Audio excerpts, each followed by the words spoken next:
In this video I will remove dark eye circles flawlessly in Photoshop. Press Ctrl J, copy this image. Create a new layer. Select this top layer. Go to Filter and choose Convert to Smart Filters. Press OK. Go to Filter, Other and choose High Pass. Follow these settings and press OK. Change the blending mode to Overlay. Alt-press Create a clipping mask. Select this layer. Go to Brush tool. Adjust the opacity and flow.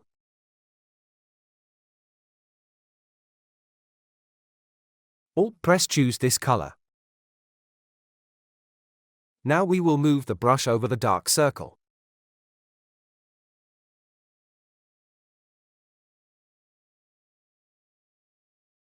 And before and after. That's it. Hope you liked it. Please subscribe my YouTube channel for more tutorials.